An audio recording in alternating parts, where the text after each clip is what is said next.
Welcome back to the show, everybody. Check out these headlines we have for you today. FTX and USD Tether and billions are missing, ladies and gentlemen. Goldman Sachs, JPM, Bragg Garlinghouse is in the news. You're going to want it. 23 trillion in banking giants architectural reset. We love it. And a final settlement is at hand with Ripple. We're going to hear from one legal analyst who says so. And XRP, is it prepared for big moves 2017, 2018 style? We're going to take a look. Somebody roll that beautiful intro.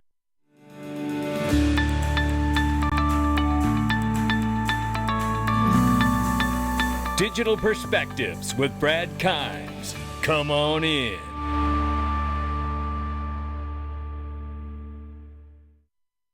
Welcome back to the show. You can follow us on Twitter and YouTube for exclusive content. Right now, it's $1.21 trillion market cap for crypto. The market is up 2.3% this morning. Good morning, everyone.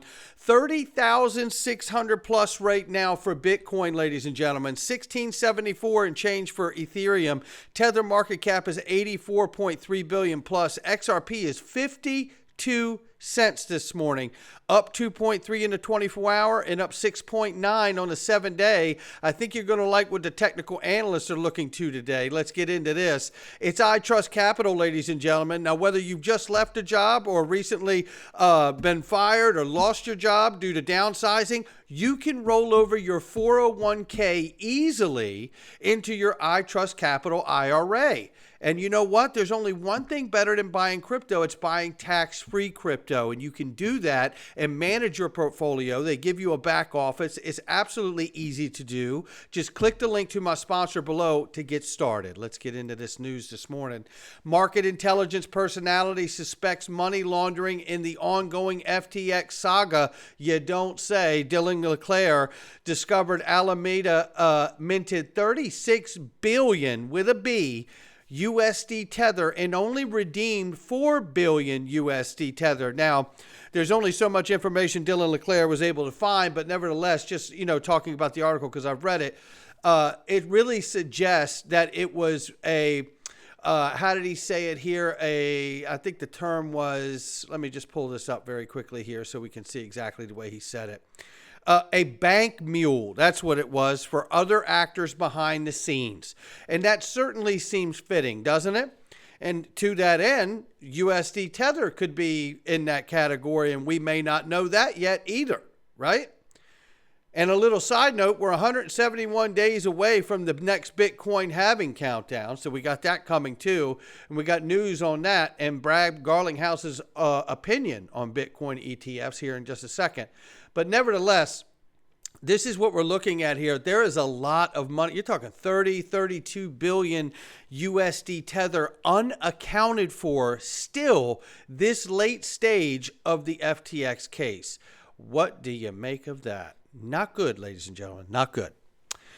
But this is Goldman Sachs representative here saying you can't put the genie back in the bottle. This technology is here to say. Listen to him say it himself. Can I just jump in? Yeah, please. More that the engagement that Aaron's mentioning between regulators, policymakers, and financial institutions, both traditional and otherwise, I think it opens up the dialogue so that you're starting to see more and more regulators understand that the genie can't be put back in the bottle. Exactly right. But we've got more for you to hear because you're going to love it. So that was Goldman Sachs. The genie can't be put back in the bottle. Here's JPM Morgan talking about what's going on here with securities and the approval will happen over time with the Bitcoin ETFs.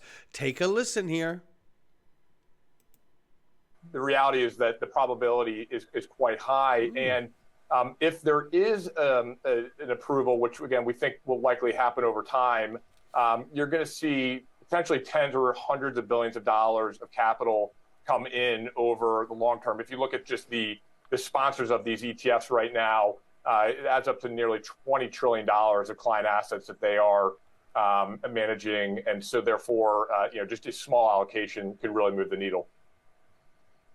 So, Devin, I mean, a lot of us have been watching this space, and from what we understand, if they were to approve a spot ETF, it should be perhaps a group of them that all get through at once versus sort of one or it being piecemeal. Is that still the expectation here? Well, I think, yes, the expectation is that one gets through, then it's kind of essentially check the boxes to be able to be approved. And so therefore, others will be approved, or others could make changes to essentially be approved. And so the expectation is that what is now kind of in the queue would get approved once the first one does. And so that's kind of this dynamic of unlocking significant capital that really has just not been participating in the space yet. If you think about, you know, the wealth management industry, where ETFs are really a tool that are utilized, you know, I think people are much more comfortable with an ETF structure than essentially going out and buying digital assets individually. And you'll hear Brad Garlinghouse explain that just as good as anyone else could. I want you to listen to this clip from the recent Medico interview that he did. And this clip here is pretty nice, and it lines up pretty well with understanding the Bitcoin ETFs and the difference between exposing an investor to a Bitcoin exchange traded fund versus something like Bitcoin or another digital asset being used inside of a financial system. Take a listen to this. So, I mean, I think this is more of a high-level question. I'll give it to you, Brad. What are your thoughts on the Bitcoin's ETF approval and its future role in the monetary system? So I think it is an interesting one. You know, we've always seen a bunch of traditional financial firms file for spot Bitcoin ETFs, and finally, the United States SEC seems to be, after years of kind of dragging their feet, seems to be allowing those to move forward. I'm not sure, you know, part of the question here is this idea that are they part of the, you know, the future monetary system? I mean, to me, a Bitcoin ETF is simply allowing people who may not know how to custody, buy, manage their crypto themselves to participate in Bitcoin as an asset. You know, it's a little like a gold ETF. You may not want to hold gold in your home, but being able to buy a gold ETF allows you investment exposure to that asset.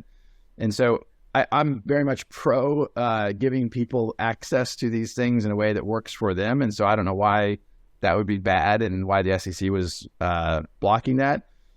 Whether or not, you know, that has a role in the future monetary system, you know, as much as I'm bullish about Bitcoin and I own Bitcoin, you know, Bitcoin has some significant limitations as it relates to a payments mechanism in terms of fees and speed. And so I'm not sure I see that as a transforming the monetary system. There you have that, and I think that's about as honest an answer as you could ever hope to get. Just about as honest as this answer right here when he's talking about the CFTC and the SEC. The head of the CFTC, I think, happens to be a very smart, impressive guy right now. I think the head of the SEC is... I got to be careful which words I choose because there's a lot of people listening. You know, I think he's not doing the United States any favors, and I think he truly is putting like a power play ahead of what is sound policy. There you have that, and that's well said right there. But so is this. Shout out to Rob Cunningham for this from his cool show here, highlighting the $23 trillion big finance world embraces massive compliance shift in November 2023. He says he's citing here the changeover to the ISO 20022 global standards next month. And he's showing here how the large banking industry giants will be moving to this new legacy structure and architecture and resetting on a fundamental level here. Take a listen. For investors. I've already shown you how big energy and transportation are being transformed.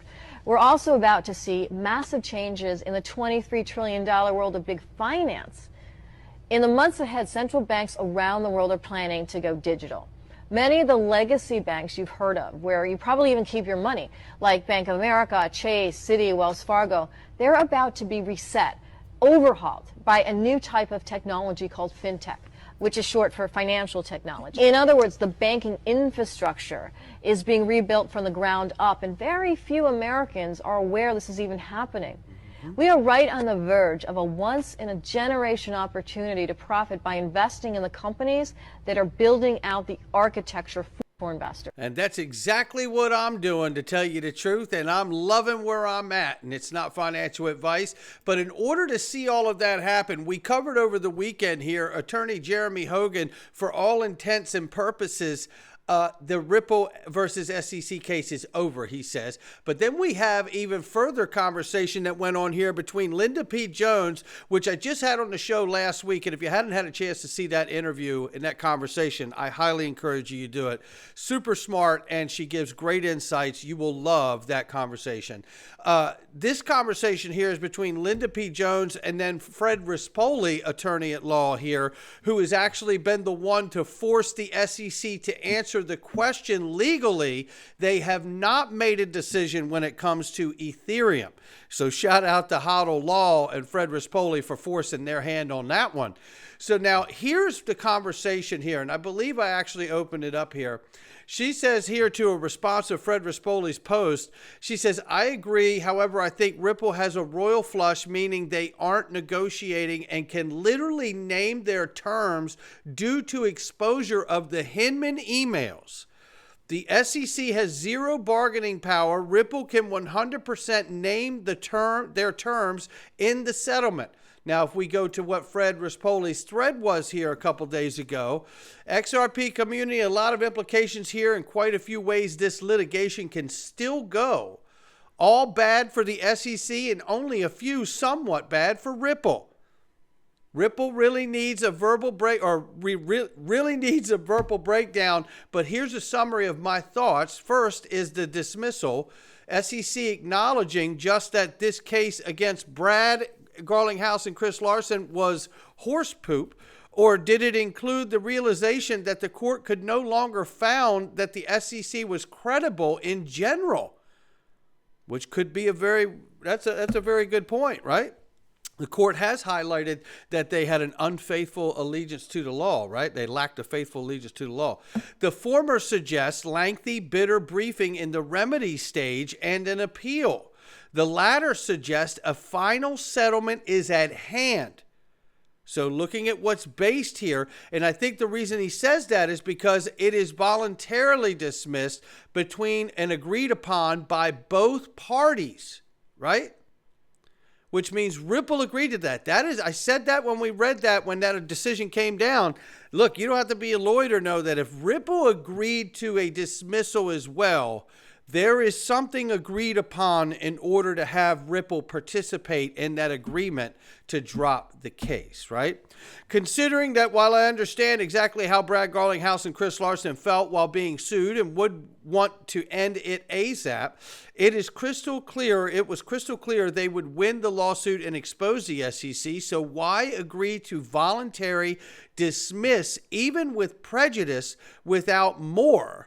Makes me lean towards a prediction that a final settlement with Ripple is the more likely option. And I'm inclined to agree with this too, because if Ripple agreed, why would Ripple agree to allow these things to be dropped if the SEC doesn't ultimately get theirself together and get this done with a bow on it? It'd be very hard to see it go any other way. While the letter states, and it could, this is the SEC we're talking about, but he goes on to say a prediction that a final settlement with Ripple is the more likely option. While the letter states the parties are conferring on a remedies briefing schedule, my guess is settlement amounts are flying back and forth between the lawyers as I type.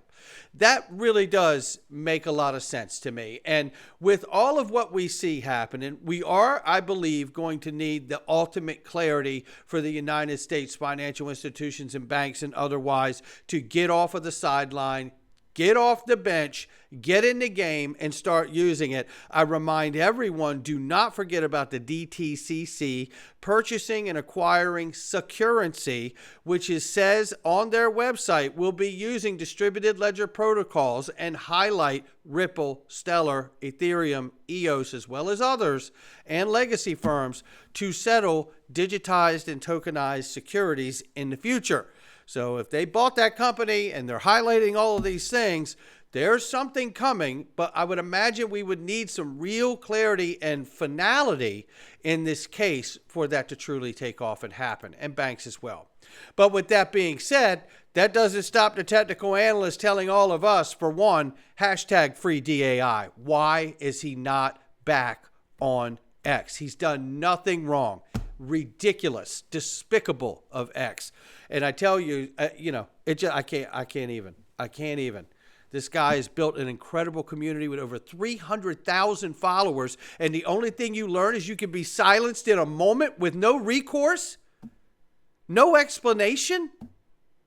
The only thing I'm learning from that is to absolutely stay away from building my community any further on X until there's some kind of recourse here or reason or explanation. Anyway, back to this. Could we be seeing another 2017 bull run? I remember watching it, and silly me, I didn't take a profit one when I did it. I watched it. I didn't do anything. But nevertheless, to my credit, I did accumulate ever since and haven't stopped, and I missed the 1 in 21 as well. XRP expected to break 52 cents in hours. As I have informed you yesterday, XRP closed above the weekly Ichimoku cloud. Says here, exponential moving averages are extremely close to each other like before the 2017 bull run. Have fun. Oh my, is that exciting. But then we got another one here, and this is Egg Rag Crypto. We love both of these guys and all the different technical analysts that we share on information we share on the channel. It says XRP midterm targets 85 cents, $1, $5.50, and $6.40. This is an update to that, and it basically says here in the previous post, we forecast the initial surge in this mega pump could propel XRP to 85 cents or even $1. However, XRP already pumped to 93 cents, marking a remarkable 9.41% from 85 cents to 93. That's right. We've surpassed our low-end target by 9.41%. So if we apply this same percentage increase to our upcoming targets, here's what we can look forward to. So $1, 9.41, approximately $1.10. It says here $5.50, 9.41% increase would put us roughly at 6, and 6.4, 9.41 would put us roughly at about $7. So that's what you're seeing there. And stay steady. We're advancing step by step towards our exciting targets. And here are the targets you can see. And obviously, I don't know what's going to happen, and they don't either as far as time goes. They're just telling you what the indicators and the tools are showing them on the charts. Now, let's go ahead and get to this, ladies and gentlemen, because we're about to enter the freedom zone. And if you don't know, the freedom zone is where we're about to talk about the things that we are fearful of being censored or shut down for on social media platforms.